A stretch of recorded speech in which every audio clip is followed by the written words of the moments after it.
Hello, everyone. Welcome back to the Rise to Your Peak podcast. I am here with my guest today, Haylee Colannino. Haylee is a functional medicine coach. She is a registered dietitian and the owner of her own coaching team, which is Girls Fuel Nutrition. Um, I'm very excited about this episode today because Haley and I are doing a deep dive in terms of mold toxicity, which is something we're running into quite a bit these days, especially at our clinic. So I know our viewers are going to be very excited about this episode. Haley, how are you doing? I'm good. Yeah, thank you for having me. I'm also excited because unfortunately, this is something I'm seeing more and more in my clients, and it's something that takes far too long for us to figure out and Yeah. actually be able to feel better. So I'm hoping this episode can provide people some insight so they can start to understand what to look for and maybe what some of their symptoms might be telling them. Yeah, absolutely. In the past year, I've been really kind of just because of the clinic and stuff, getting far more complicated cases. They've already worked with a couple functional specialists. They've obviously already handled the Western medicine side. Nothing's really gotten them 100% better. And that's what brought my interest into, I think the best terminology was one of the recent naturopath doctors I had on. She calls them stealth infections. I was calling them silent burdens. I think stealth infections is a great term for this. You know, Lyme disease, mold toxicity, reactivated Epstein-Barr, all these things that we're seeing, they're kind of silent. You're having all these symptoms, but in terms of what Western medicine is able to test and diagnose, oftentimes these things are getting missed. And even from a functional lens, they're getting missed oftentimes. It's not our first go-to thinking process.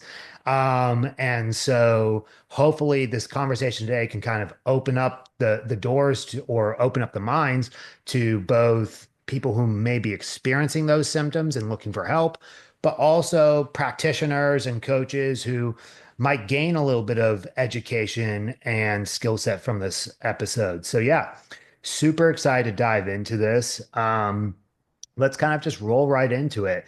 Haley, what are some of the key signs that you look for in a client that may be giving you red flags that this could be a possibility of mold toxicity?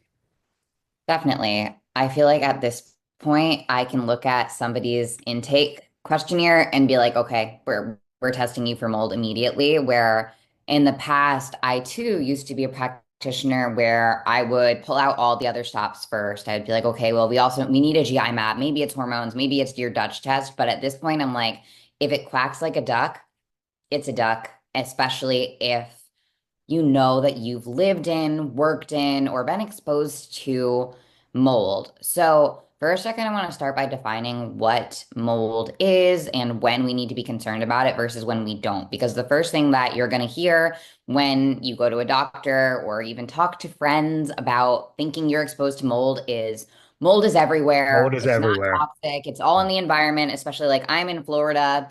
A lot Same. of my clients that end up having mold, they're like, well, everywhere has mold here. I'm like, well, just because it's everywhere doesn't mean it's safe. So, mycotoxin illness occurs when we're exposed to toxic mold spores. And I can tell you which ones are considered toxic versus which ones maybe aren't, or even their metabolic byproducts that lead to the systemic inflammatory effect. And that is the big key word when identifying symptoms, systemic. That is the biggest thing I notice in my girls. I mainly work with women, but also my men, that we find mycotoxin illness is their symptoms seem to be random or spread across all organ systems. So it's not just that they're bloated and having loose stool or constipation.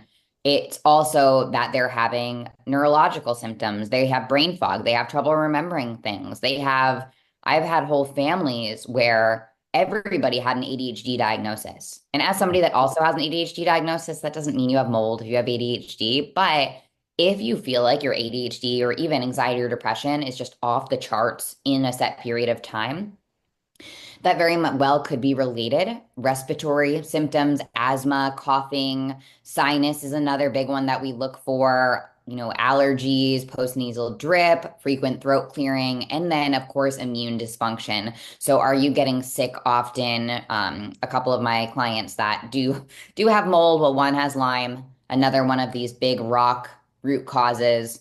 They're catching everything that blows their way, every Yeah.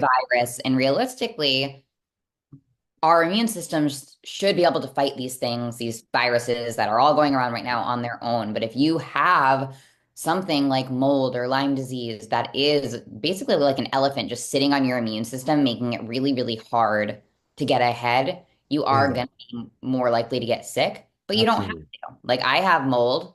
I lived in it for years. Knock on wood, I never get sick, right? Mhm. It's really just Yeah. how your immune system interacts with mold. Yeah. And then, joint pain, like I could really go on, but anytime that I see somebody, It can be the whole system. that's the thing when it's systemic.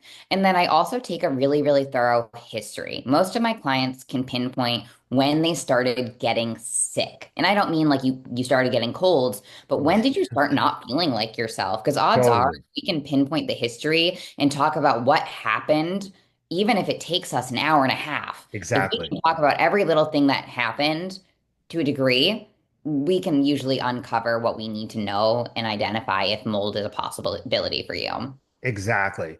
We do the same thing at the clinic. Sometimes people will wonder, like, why is he asking me about something where I lived 40 years ago? And it's because I'm creating a breadcrumb trail or trying to of where this dysfunction originated. And then as soon as you start bringing up, did you work in an old office building? Did this, did that happen? They're like, well, now that you mention it, actually, yeah, all of my issues started in 2014 when I got this new job. And it's like, there Yeah. you go. Now we have the root of it. And now we can start, initiating some type of plan of action to reverse this snowball effect that's occurred. Yeah, definitely. And I see it a lot too, where people will knowingly have had mold exposure. They'll be fine for a really long time. And then Yeah, all of a sudden, their symptoms hit them like a brick out of nowhere. And that's a lot of times just stress. Like at a sure. certain point, your immune system just taps out and it's like, hey, sorry, Yeah, we can't do this anymore. So, history of exposure is also a big one. So, you may not be living in mold right now, but if you have in the past, then it's very possible that it's still inside of you. Because that's another common misconception is that the second you move out of mold, you're going to it's feel better. done. Yeah. And that is true for some people. Like I felt significantly better when we moved out, but I was already doing all of the things to support my body. Where I have clients all the time where they have knowingly been out of mold for 10 years. And their practitioners that they worked with haven't even considered that that's why they keep getting SIBO, or Yeah. that's why they can't get their acid reflux to go away. It's like, Right. yeah, like it's still there. You just haven't addressed it fully. Exactly. Everyone's ability to detox is different. And that could be due to genetic factors, that could be due to lifestyle factors, that could be due to gut health, that could be just their nervous system function from trauma. A lot of things, two people could have the same environmental interactions, but have completely different responses. And that's why just because you're not checking off XY symptoms doesn't mean it's not a possibility because two people are going to have different symptoms, different reactions. I always try to talk to people about like stress accumulation or toxic accumulation, not in singular form, but the accumulation of burdens over time is what puts us into dysfunction, you know? Yeah, definitely. And some people just won't be symptomatic at all. This is unfortunately something that I feel like makes it harder to get to the root cause, especially I notice in my female clients, they will be on their deathbed and their significant other will have no symptoms at all. So they think that it's in their head. They think that something's wrong with them. And that's how it was for us. Like my fiance, knock on wood, like nothing. My Wow. cat and I both both have symptoms. My Yeah. cat, he's overweight, so I'll say that. But he had asthma. He started getting asthma, like wheezing. He required an inhaler, and he was Wow. also binge eating. which I know that sounds ridiculous, but this cat loves food. But since we moved into our new apartment, almost like 4 months ago, he hasn't needed his inhaler at all. I had to give it to him at least a couple times a week because he would cough. I can Wow. mimic it. That's going to sound weird on air. And he now grazes with his food because we believe that he's no longer in a state of stress and doesn't Fight or feel the flight. need to like Yeah. just eat as much as humanly possible at all times. So Yeah. like that's an example with that. And I have other clients that we talk about their dogs or their children, and they're like, well, my daughter gets really itchy, or my Yep. dog is always sneezing. I'm like, yeah, Yep. like they get exposed as well. Totally. We have personal experience from that. We actually just recently moved to Florida. About 6 weeks ago. We've lived in Wilmington, North Carolina for the past few years. Wilmington is a mold oasis. I have yet to meet a single person in Wilmington that doesn't have toxic mold exposure. I think it's the old buildings combined with the humidity, combined with being on the coast. As bad as anyone thinks Florida is, Wilmington is 10 times worse. But to that point, exactly your scenario, upon moving here, we remediated our mold, but still there still can be presences and stuff. And so upon moving here, Erin, my fiance, lost 10 pounds in 3 days. And we were actually moving. So our diet was trash. I think we were even like having some drinks to wind down and relax with family. So, like, all the things we were doing good, we stopped doing. And the only change was removing that exposure, 10 pounds of inflammation gone. Our dog, worst allergies in the world, chronic yeast infections, chronic ear infections, significantly better now in Florida than she was in Wilmington. She's in fact off both prescription allergy meds that she had to take. So it really is crazy. But to your point, anyone in that dwelling is likely going to be affected, but maybe not the same symptoms. And as we know, society normalizes dysfunction so much, someone might not think they have symptoms, but chronic fatigue is a symptom, you Oh know? yeah. Feeling like shit and not getting good sleep and not waking up with energy is a symptom. And so I think we know, women are so much more sensitive to stress physiologically. They're more prone to those symptoms than a man. But I guarantee he's got some fatigue and stuff and won't notice it till he starts, treating it and feeling better. And then he's like, oh, wow, I can't believe I was living that way, you know? The fatigue is the worst part of it. And that was my main symptom for years because again, I got candida, so that's a fungal overgrowth in your GI tract 2 or 3 times. And I was just like, oh, I'm prone to candida. And then Right. the same cat that had asthma kept getting ringworm. And I was like, what the hell? I've never had anything like this in my entire life. Sores all over my body. And it took far too long for it to make sense for me that Yeah. we were living in mold. Yeah. But I think I also like didn't want to believe it because it is an undertaking, and that's something that I do talk through Huge. with my clients. I mean, you went through it with your house. Everybody's experience with getting out of it is different, but that is one of the biggest things is figuring out where your exposure is coming from and Bingo.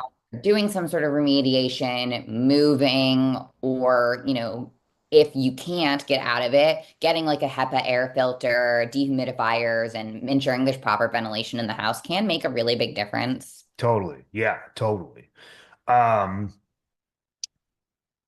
what are some outside of, the intake forms, red flags that we often see, what are some markers or flags on blood work or GI map or functional testing that also leads to you being like, yeah, I think we should dive into this? Yeah. So now I'm at a point where the second I think it's mold, I approach the client about ordering a mycotoxin urine test. There are a couple different labs that we'll go through.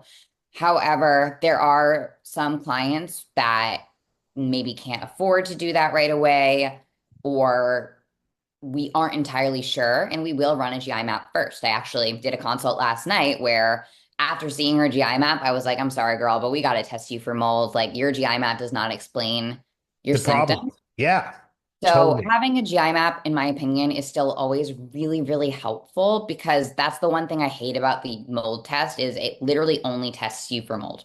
It will Right. show you which which levels are high, which we need to know because then we Right. know which binders to use based on which type of mold you have. Right. But the GI map will show if other dysregulation is present in the GI tract. So this one girl, she was like, I don't know that there's a lot of mold, but like our bathroom is always filled with mildew mold. And I was like, you probably have it because that's how our house was too. We didn't know where it was, but our bathroom, no matter how much I cleaned that thing, was Yep. nasty all the time.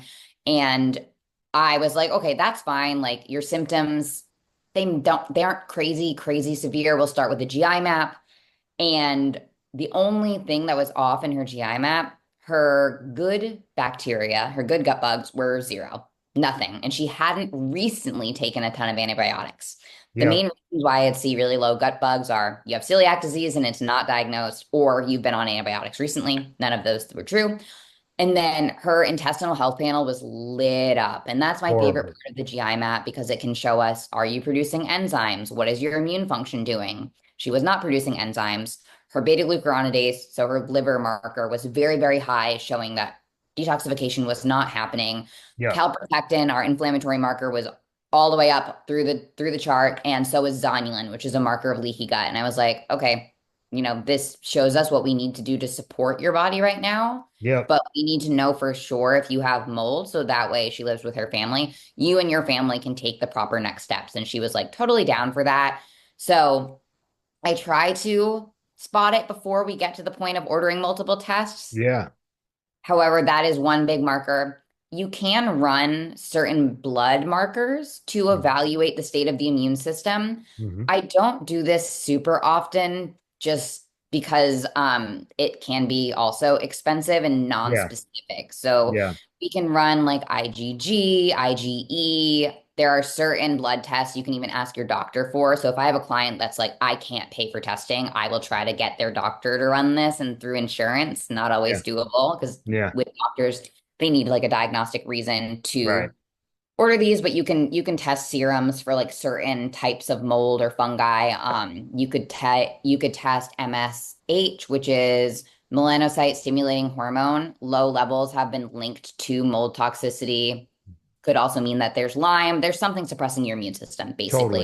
You Yep. could run VIP, TGF beta, things of that nature. Again, I have never run those on a client just because Yeah. usually there are other more specific things we can do. Yep. And then even in a Dutch test or an organic acids panel, there can be signs. And this is where like Totally. I was kicking myself because I had all of this testing on myself that if I had known when I got it years ago, I didn't know about mold years ago. I just started Yeah. studying it within the last 2 years, year and a half.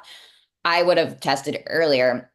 So on the Dutch test, most of them have an organic acids panel at the very bottom, and they show certain neurotransmitter markers. Yep. There are two specifically that can give us an inclination that we might have mold. One of them is VMA, which shows norepinephrine and epinephrine. When that is low, that can be a sign of mold. Mine has always been low. And then I also did an oats test, organic acids, which looks at different types of bacteria and fungi, as well as neurological markers, vitamin markers, et cetera. And that was still the case. So Mhm. VMA will be low. Sometimes dopamine markers will appear high, even though you likely feel like you have zero dopamine and you can't focus on anything. And that right there is a sign of mold. Having reoccurring bouts of candida overgrowth. And then like with the candida, we can think of symptoms too. Sure. So I'm not, compared to some practitioners, I am not super big on testing. I Mhm. very much try to save my clients as much money as possible. So I'll use a lot of like assessment tools to ensure that I'm very confident in the test we're about to order. Unless the Yeah. client is like me and they're like, this is an experiment, I need to know everything. Then I'm like, Yeah. oh, awesome, we're going to spend $1,000, which Yeah. not realistic at all. So that is a side of it that we need to be very real about. Like this shit gets expensive. It Oh, can I does. swear? Sorry. Oh, you're fine. So yeah, the testing is a really important part of it. And it's also like insanely validating. The number of clients that I like to go over testing on a Zoom call with my clients. A lot of our coaching is obviously virtual, like Loom videos and voice memos. But when I have a mold test, I love going over it in person and I won't show it to them until they get on the call. The number of clients that I've had cry on the call, tears of joy, when I was like, you are filled with mold and it explains literally everything you've been feeling for the last however many years. And it's Yep. just like, I felt the same way when we found out about ours. So Yeah. it really is beneficial to test and not guess. While there's a Yeah. lot we can do without any testing, Yeah. in order to actually like know what to do and how long Yeah. to do it, you do need some sort of testing. There's great arguments on both sides of that aisle. And I think for every practitioner, coach, you name it, it's a matter of kind of meeting that specific client where they are. What's their financial situation? How confident are we in our hypothetical, diagnosis here, and how confident are we in our ability to create what I call a bulletproof plan of success with the current information. But to your point too, I always say this to clients, no one likes hearing there's something going on, but at the same time, if five doctors have told you you're crazy and everything's normal, this validation can be so relieving. Like you said, I've had patients cry. I've had patients take sighs of relief, finding out that they have 26 infections in their gut and mold toxicity. Who would be relieved about that? But to finally have an answer is game changing. And now they are just so much more ready to buy into anything you say in terms of treatment. Like, let's get this handled. And those are the ones that are really like excited and ready to go. And So that's the I agree with you. It can go both ways. It's always a matter of like, hey, if we can avoid unnecessary expenses, let's do that because we haven't even gotten to the treatment yet. And that's going to be expensive too. It can be, yeah. And that's where, you mentioned earlier, different patients, clients have different symptoms. And that's where it's very important as a practitioner. So, coaches listening to this to understand, or at least the way I approach mold, no two mold protocols are the same from in my practice. There Mhm. are, depending on what the symptoms are, they'll be similar, but everybody's immune system handles mold really differently. So we need to identify, are they more of like a histamine mast cell presentation, or are they maybe a little bit more so gut liver dominant? And all of those things can be true at once, but the big thing to look out for is, are they having MCAS, mast cell activation syndrome symptoms or not? Because if they are, they're going to be a lot more sensitive. So there are certain things that you need to do in order to calm that response down first. Mhm. Otherwise, you're going to add herbs, you're going to add things in there, and they're going to get a Herx reaction, and their body Very is not reactive. going to like it. So that's something that I try to teach my assistant coach, is just like the methods behind like what supplements and things we select per each person. I Mhm. find that really fun. Honestly, I like the whole supplement chemistry kind of Same. side of it. But obviously, every protocol is different, and no one listening needs to, take this as cookie cutter approaches or anything like that. But can you hum a few lines on like what a tweak may look like if you see the MCA activation? Yeah. So for those that aren't familiar, MCAS, mast cell activation syndrome, that alone might be something that your client comes to you diagnosed with, because doctors will diagnose that. Basically, that is also a systemic response. Symptoms, common ones, flushing of the skin, itching, hives, rashes, allergies that can vary from anaphylaxis to like oral allergy, inflammation. GI wise, because we have mast cells that line our tissue all over our body, and those mast cells produce different mediators like histamines, tryptase, prostaglandins, things of that nature. So with the GI, we might see diarrhea, acid reflux. We might see joint pain. Fatigue is a big one because mast cell activation can occur in the brain. And that's really important to understand, because this sounds absolutely wacko when I say this, but like mold causes neuroinflammation. Mold Oh, causes inflammation in your brain, and that is often a mast cell activation symptom. So dizziness, headaches, eye irritation. That was a big one for me. I was like, I'm 29 now, but I was like, I'm 27, 28 years old. Like my eyes are getting so much worse. My vision is blurry all the time. My eyes are so dry. So that's something I see a lot. And then with MCAS, you're also probably going to be really, really sensitive to environmental triggers. So obviously stress, but like certain smells, certain sounds, certain tastes, because basically your nervous system and your immune system are just very overactive. And it will kind of just seem like a bunch of unexplained things happening. Yeah. So with these types of clients, we need to do certain things to calm the MCAS reaction first. So like a couple of things that I'll do if somebody is having those symptoms, or really almost all of my mold girls get this because almost all my mold girls are anxious, brain fog, seemingly have low dopamine. We'll do magnesium threonate, which is also L-theanine, because that one can actually cross the blood-brain barrier. You can do things like perilla extract to help with that more TH2 response. We can, and one with that I like is epi integrity because it also Mm. has astragalus, which will do the same thing.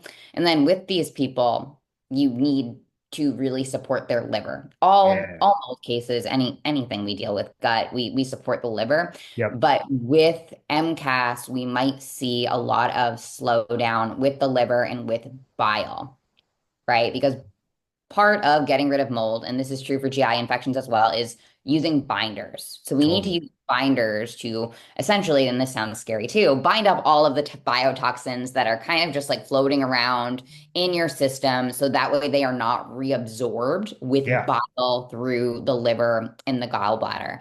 So we need to make sure that bile is flowing. Otherwise, if we get too aggressive and your detox systems can't keep up, you're going to feel like crap. Right. Then that's what we Totally. want to avoid. You don't want to just push through if you're having rashes or if you're having like you're peeing out of your butt or anything like that. So finding the right binder is going to be really important as well. I'll often start if my girls are sensitive just with probiotics, so like a Sac Boulardi or a spore based. Those can act as binders Yep. for mycotoxins or even fungi, yeast, as they compete for binding, can prevent recirculation and also help with the leaky gut aspect of things, which is going to be really important to mend that Yeah. intestinal permeability. So that way, more of the mycotoxins aren't going into your bloodstream. And then another big one that I use all the time with my more MCAS histamine dominant, so allergenic type girlies, is going to be quercetin or a blend. Usually I'll use a blend that Yeah. contains like and brohalamine and Yeah. appropriate enzymes based on, what they need. Um, so those are some of the bigger ones for MCAS, I would say. Yeah. No, that great layout there. So thank you for that. Um, what how do you prep a client if there's a possibility of mold and they need testing for their house and apartment? We kind of talked about this, like kind of step one is typically we need to try to remove the environment as much as possible. Otherwise, it's like filling up your tire with air just to keep driving over nails. So what's that conversation typically look like? Yeah. So some clients come to me thinking that they have mold, and then it's usually a lot easier, and we can just kind of talk about like previous exposure, when symptoms started, what things flare their symptoms. Because if somebody's symptoms seem pretty stable, like they're consistent most of the time, then it to me is a little bit less likely that they're living in it. Whereas if Sure. somebody is like randomly getting rashes and all of this without doing like any kill off, because sometimes we do supplements and they stir things up, right? Yeah. Um, but we'll really just talk about like the history there. I'll talk about, well, who else do you live with? Are they open to doing the right testing? And then a lot of people online have seen me do like the little cheap Amazon Petri dish experiment. So that's what we did first in our old apartment. You can buy for like 20, $30 a set of like 20 Petri dishes. It's potato starch. So it is like the base of it is like going to grow mold. It's very, Right. very hypersensitive to it. Right. But I have found it with clients to be very accurate. If they're not sure if it's a history of exposure or if it's in their environment, we will do that first. And I'm like, hey, if you want to spend the $30 before you spend 400 to have somebody come in and evaluate your home, let's do it. Yeah. Mine were horrifying, Oh like no. disgusting when we grew them. And I've had clients where we suspected mold and their Petris grew nothing at all. So if that is help, that was really helpful to see because I was like, okay, Yeah. I know that this could grow mold anywhere, so it's good to know Yeah. that some people's did not. So that's something that a lot of my girls will start with. It comes with like 10 to 12, and you can do swabs, you can do air samples, and you let it sit for like a week. And for the From viewers, there, what brand is that? oh gosh, I'd have to look in my Amazon. I can let Oh, you know. that's okay. There are a bunch of them, but I'll Yeah. send you the one that I've used Okay, multiple cool. times. So that's oftentimes like where we'll start if somebody is like still in the early stages, or maybe you need to convince a spouse or a family member, and they're just like, "You're nuts. There's no mold in here," because Totally. that is very common. And then from there, I'll often suggest that we test you. We'll test your urine first. So that way it's like, okay, do we need to have somebody come into your home? Because they're kind of equally expensive. It's, two, Totally. $300 to test yourself. I depends on the state. We paid about, I think, $300 to have somebody come in and test our home. So Yeah. looking for people that can come in and just do the testing, not also the remediation. Because I've heard horror stories where people get companies that do both and they're like, oh yeah, there's mold all over. We have to remediate everything. The whole house. So it helps at this point where I've had clients in like all different states have companies come in. So we've got a little bit of a list going of Yeah. who we can trust in different states. And it's really easy though. They'll come in, they were in and out of our house in less than an hour. And the people we used were really nice. They had Yeah. something set up that took air samples inside and outside, because that's another thing that can be really helpful depending on where you live. Your exposure could even be coming from your outside. If you live in like Totally. a woodsy, whatever, wet, damp area. They took swabs and then we kind of just waited for the report. And that was that. So in I've had people do it in different orders, whatever they're comfortable with. Test yourself, do the Petri dishes if you want to, and then have somebody come in and take the necessary steps from there. Yeah. No, totally. That's basically what we did too. We were in our case, so you could call it lucky, I guess. No one's lucky to find mold, but we were lucky enough that it was very visible, you know? Um we were actually in the process of moving things out because we were turning our old house into an Airbnb. So we were just moving furniture and we take bookshelves away from the wall and like halfway up the wall across the entire room, so like 3 feet up, 8 feet wide, green and black mold. And we're like, what the fuck? Oh my God. And so we called probably like four companies to kind of like shop around. Some people didn't even get back to us to this day. I think two companies actually came out, and then just because we were, rushing to move and stuff, timing and price were both like equally important. So the company we ended up going with, I actually forget their name off the top of my head. But they were great. They came next day, banged it all out. They were kind of a full service place. So we discovered it was in our HVAC system. So they had to, flush the entire HVAC system as well as address the spare bedroom, replace the carpet, replace the trim, replace the drywall, replace the frame around the window, all of it, painted it. They were done in one day. It was all gone, fixed, back to brand new house in one day. So I was super impressed with that. But yes, it was pricey. I think all said and done, it was like 6,500.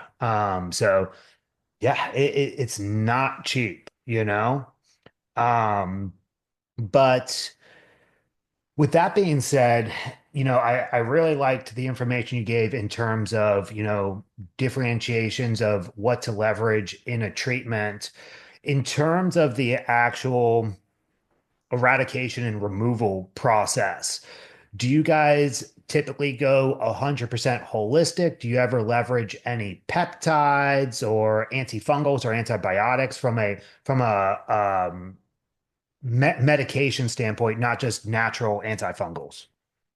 Yeah, it very much depends on the client and like what their, I guess you could say, Western medicine support system is. So, like, I personally, this is before we even knew it was mold. I went to a GI doc that I see here, and she's actually great. Like, she somewhat understands the GI map and is open to my interpretation. We That's have a very great. good relationship. And I was like, I don't know what else I have, but I definitely have candida again. Like, my tongue has oral thrush. I have all the brain fog. I have constipation.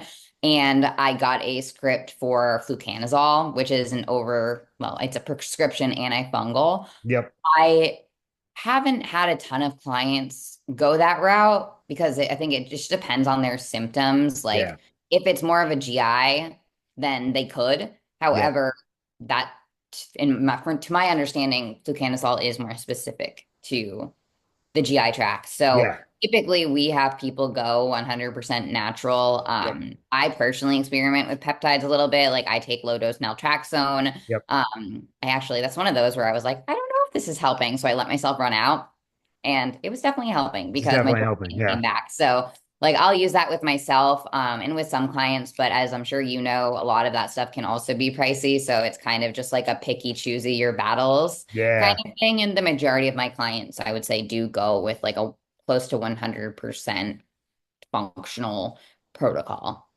Yeah, it's so funny. People ask me all the time, like, do you leverage all the tools from your clinic in these treatment protocols? And I'm like, honestly, no. Just because, not that they can't be useful. You mentioned LDN, injectable glutathione, NAD plus, thymosin alpha. There's tons of different immune support, detox support, inflammation support items we could be leveraging, but I already kind of have my holistic supplements that I know I want to lean into, and it's already so expensive and comprehensive. I can't even think of like, adding in these things. I think that those really come into the equation for symptom management or maybe long term. Like, say you get someone 90% better, but they still have slow motility, a little overreactive immune system. LDN's great as kind of a long term usage after treatment for them. Same thing, we have a lot of people with MTHFR, so injectable glutathione, super useful in those cases. But yeah, no, same here. We kind of, again, it's kind of like the testing, meet the patient where they are. If they're asking about these things and their wallet is deep, sure, we can look at leveraging these things. But oftentimes I'm just saying like, hey, let's hold off. Like I appreciate how aggressive you want to be, but let's just let this thing, run its course and see if those things are even necessary. Um, we've definitely utilized a few different medical interventions. Whether it's GI or mold, we call them hybrid protocols, where we're kind of mix and matching holistic remedies with prescription. Voriconazole is another one we've used a couple of times in intense mold cases. Kind of a little bit more broad than the fluconazole, like you mentioned, more towards the gut. So voriconazole is one we've used a good bit, but that's kind of the beauty of, I feel very lucky to have the team that I have because both my medical director and PA have dove into functional medicine information, and we have a very good, trusting relationship. And so they are extremely open-minded to anything we need. So, we're able to prescribe rifaximin. We're able to, do those things that oftentimes there's red tape or roadblocks with your GP or insurance companies and stuff like that. That is always really helpful.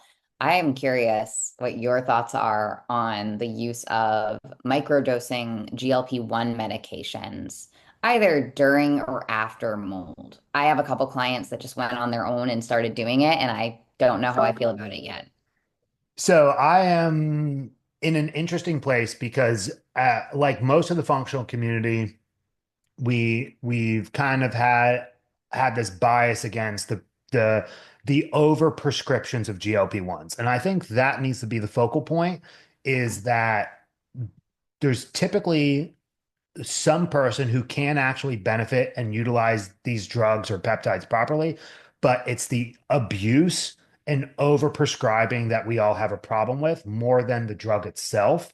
And I think that gets lost in all the language.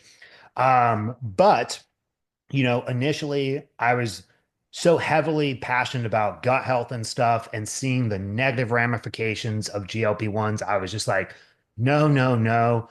But then I actually got into some cases where no matter what this person did, they've gone through multiple healing protocols, their blood work is immaculate, hormones are immaculate, they're still having weight loss resistance.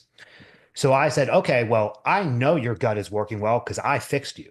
And so I'm confident that with me in control of your diet and lifestyle choices, leveraging a few supplements for digestion and motility, we can actually use these things smart. So I have got into microdosing tirzepatide, and I actually have used it myself. I've lost 28 pounds in the last 4 months. Wow. Um, And you feel so good. I was a perfect candidate because I've always kind of had a bit of insulin resistance. And I think that's where my biggest benefit of tirzepatide came from was that insulin resistance, clearing out excess glucose from my liver.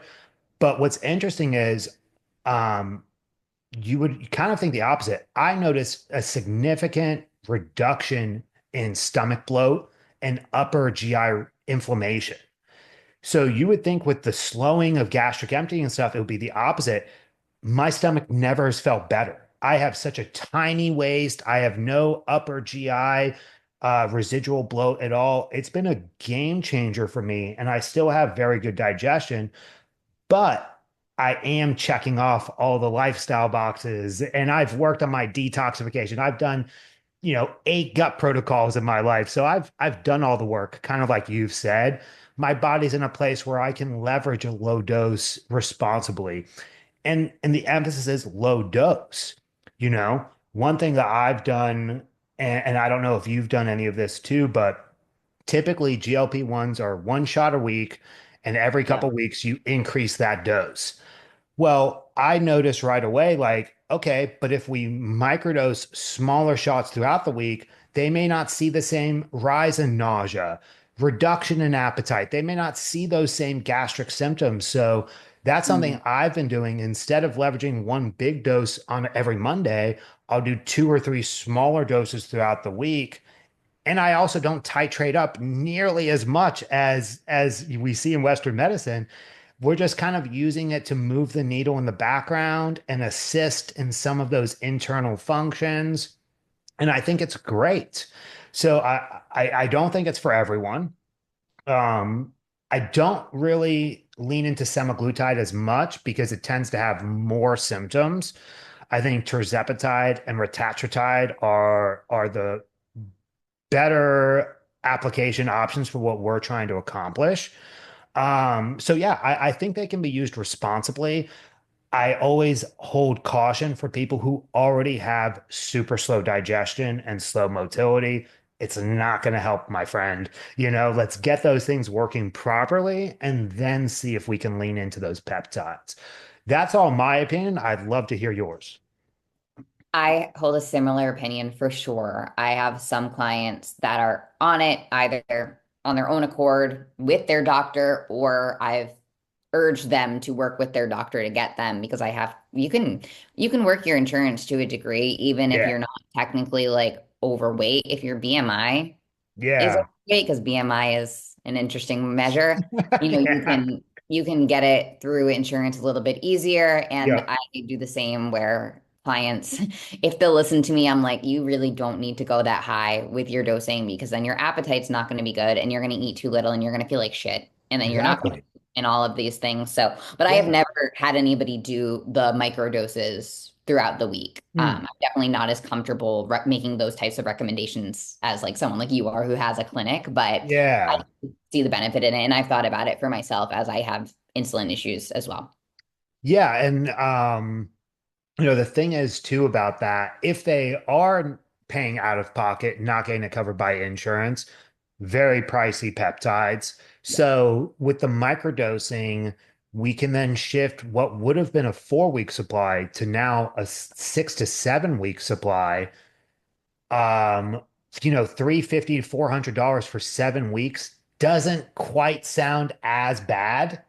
Most people can swing that, especially if this could be that game changer towards their blood sugar and metabolic health and finally move the needle towards weight loss a little bit.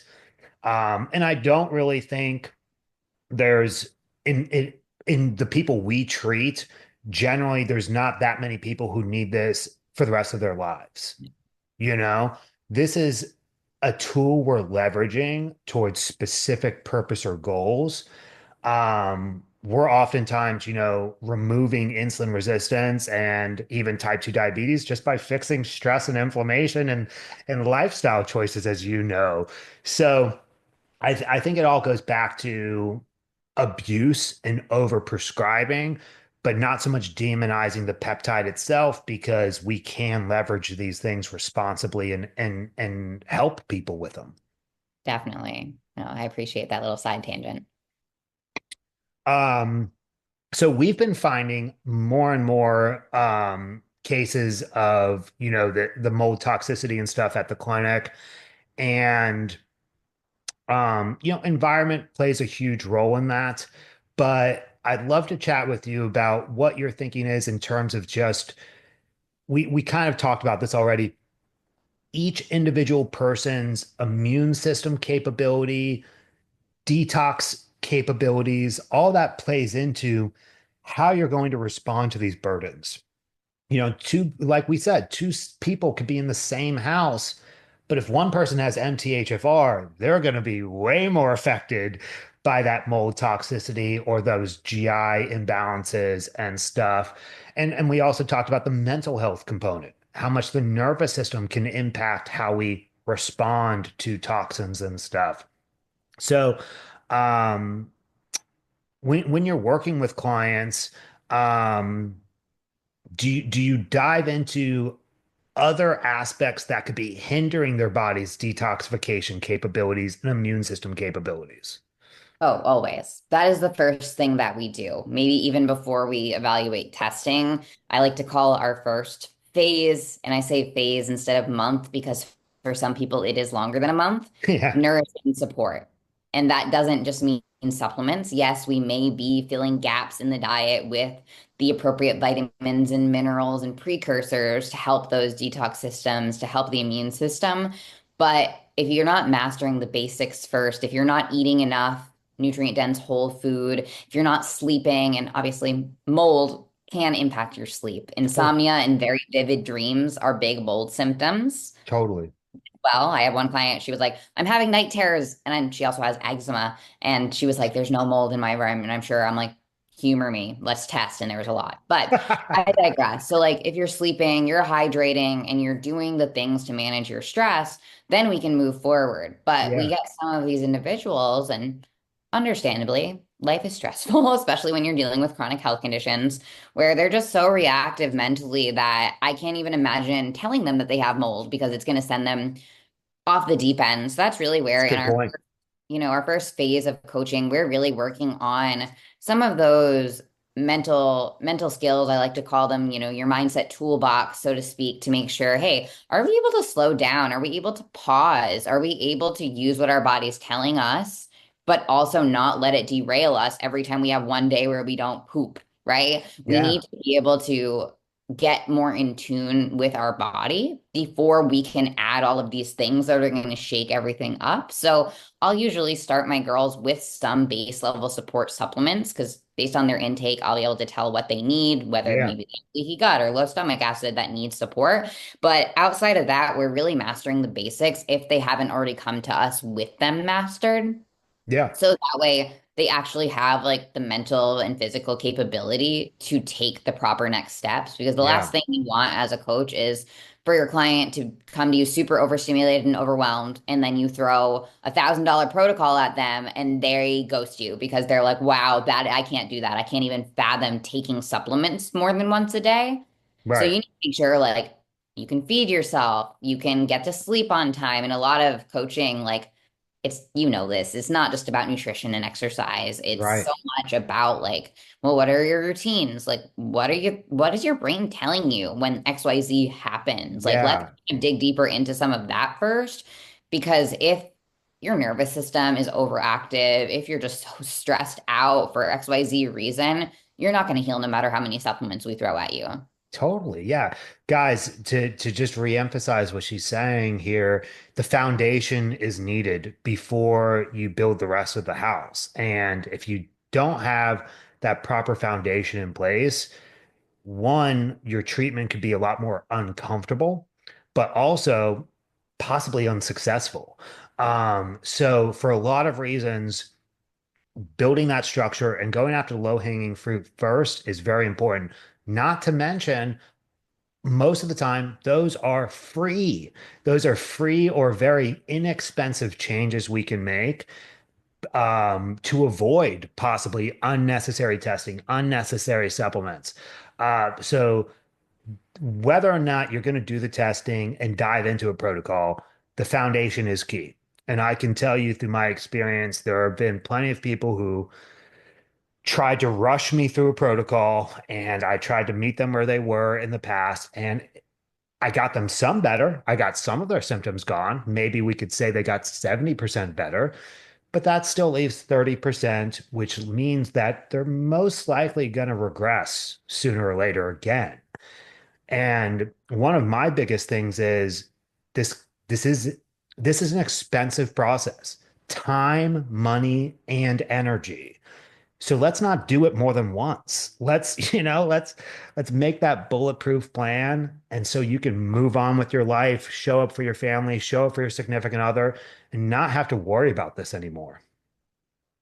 Yeah, exactly. And it does all come together really nicely once you start getting down the basics, getting down the mindset, and also just like reminding yourself that you're doing all that you can because sometimes it's just going to feel like there are so many things to do. And especially like with all of social media nowadays, everybody has their 16-step routines and the Yeah, 20 like biohacking things that they do a day. It's I like, know. mute all those accounts and find the 1 to 3 things that work for you every day that you need to prioritize. And Right. people who are having support can be really helpful because it keeps you from going down rabbit holes on Google. It keeps you from second guessing every little weird thing that happens to your body. Because I'll like often remind my girls, it's like, hey, like your body is meant to fluctuate, things are meant to change. You just need to know how to like keep yourself stable throughout that process, both mentally and physically. So Totally. Yeah, I say this often to people, as we take you through a healing process, think of us as like the tour guide throughout this healing journey. There's going to be some ups and downs. Sometimes the feedback is just amazing. There's no changes needed. There's no troubleshooting. We're just like, yay, keep everything the same. Sometimes there's a lot of troubleshooting and there's a lot of manipulations needing change because they're having Herxheimer reactions or they're just really that poor at detoxing currently and they're struggling through that. But if they don't have that guide or coach or professional working with them, they're gonna be like, what the hell? I'm getting worse. I'm just gonna quit. And it's actually signs that we're making progress. We're digging in. yeah, for sure. And one thing that I'll remind everybody of too is like you literally don't have to be perfect, especially with the diet, which is one thing we didn't really talk about. So with mold specifically, I'll have my girls teeter towards more of a low amylose diet because those are typically foods that are going to exacerbate symptoms, but it depends on what your symptoms currently are. When Mm, in doubt, gluten and alcohol are yeah. hard nose. Hard nose. So if that's all you can do, that's fine. Yeah, that's a good Go step in the right through direction. I have girls successfully go through protocols and that's all they avoid is gluten, most dairy and alcohol because at the end of the day, like you don't have to be perfect. All you really have to do is like manage your expectations for yourself. There are going to be weeks where everybody is sick and all you can do is make sure that you eat. At the end of the day, I would rather you eat something that's a little bit higher in sugar than you would supposed to be eating than not eat at all Yeah, and drive your stress up. So even with supplements, sometimes I'm telling my girls, hey, if you don't feel good at the end of the day, don't take your evening ones. Like you're going to be fine. It's okay if you miss them or you're not perfect. Like it is a long game with healing. So just reminding yourself that every day doesn't have to be like checking all the sure. boxes and just being realistic with what those boxes might even be to begin with. Totally. Yeah, and to that point too, patience is key. healing, we didn't get into dysfunction overnight. We're not going to get out of it overnight. And so there's always going to be imperfect days and weeks. And that's why we always try to not put a hard timeline on like a success or anything because you just never know what to expect. And so we can give, a tentative guideline of like what we see in front of us, what that treatment plan may look like. But until you dive in, you just really have no idea. Yeah, exactly. And that's where to evaluate reassessing for mold is important. I'm not always the biggest retester with certain GI Yeah. things. Usually I'm like, if you feel better, I'm happy, we're good if you're Yeah. good. But with mold, you do usually want to retest because there's a certain point where, you may have gotten rid of your symptoms, but it's still present. So something could set it off in the future. So Totally. retesting for that can be really helpful, as well as, just trial and error. Like I'll sometimes, and I did this myself, like I said earlier, have people stop supplements for a set period of time just to see what happens, Yeah. and then put them back in and kind of just play around from there. So that's where, like with a practitioner or a coach, having that open line of communication is going to be really important. Totally. Well, Haley, we're at about the hour-long mark. I know we're both very busy individuals, so I think we've shared some amazing information today. Is there any last bit of inflammation? Was there any last bit of information that you'd feel is pertinent to share with our viewers? Mm, I think the last thing is if you feel like something is off, even if you've had six people tell you that it's not, don't stop advocating for yourself because you know your body best. And odds are, you're just one conversation with the right person away from feeling validated and actually understanding what's going on in your body. That is so true. What a great finishing statement. Thank you so much for that, Haley. In case our viewers want to connect with you, follow you, learn more from you, tell us all the different ways that they can contact you and follow you. Yeah, I am mostly on Instagram. It's at Coach Haylee underscore RD. And then from there, you'll be able to see my podcast, which is called the Girls Fuel Podcast. And then we have a Facebook group, just a community where we do live trainings, share recipes, wins, and things of that nature. So those are the big ones. Awesome. Well, guys, make sure you follow Haley. And if you do have any questions, she's obviously a bundle of information. She's happy to help. She's very passionate about this. So don't hesitate to reach out to her. Haley, I'd love to have you on the podcast again and do another deep dive about some future topics. So we'll definitely be connecting and chatting more in the future. Really appreciate your time today. Um, but we'll be seeing you again soon. Awesome. Thank you so much. Thank you.